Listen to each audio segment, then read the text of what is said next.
Be honest. When you see someone traveling completely alone, what do you think?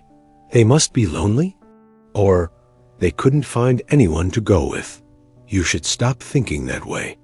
That assumption is totally wrong. Psychologists suggest that people who decide to travel by themselves are often the most thoughtful and emotionally aware individuals you'll encounter.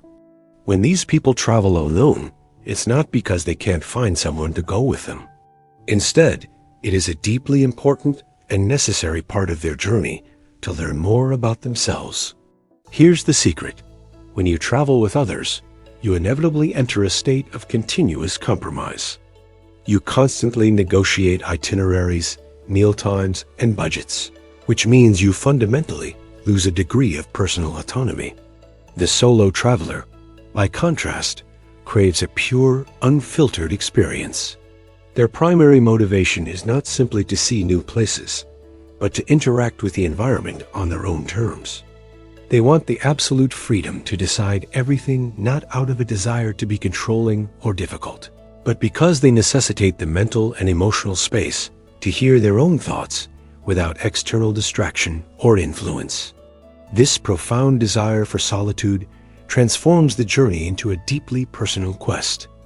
They are effectively using the world itself as a vast, dynamic mirror for active introspection.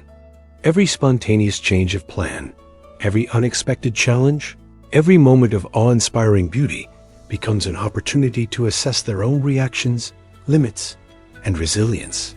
This deliberate embrace of independence is the crucible in which they are building fierce, uncompromising self-reliance. It is the pathway to understanding their true, unvarnished self, one that is tested and forged outside the familiar comforts and expectations of their established social network. These very aware and intelligent people truly understand the significant difference between choosing to be alone and the difficult feeling of loneliness. Loneliness is a painful feeling, a strong desire to connect with others that feels missing or out of reach. On the other hand, choosing to be alone is an active, powerful decision. It's a conscious choice that helps them recharge mentally and emotionally. This alone time isn't about running away from life. It's a deep personal workshop. They quiet the noise of the outside world so they can truly look inside themselves and gain clarity. Additionally, these people are very self-reliant because of what they've been through.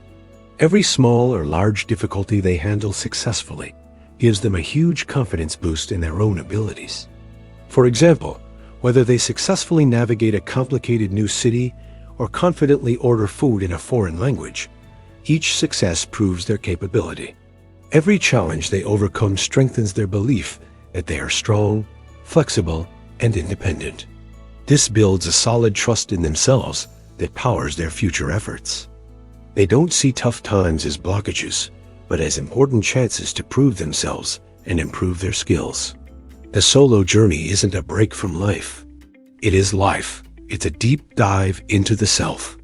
It's proof that they are self-sufficient, resilient, and crave depth over superficial group connection.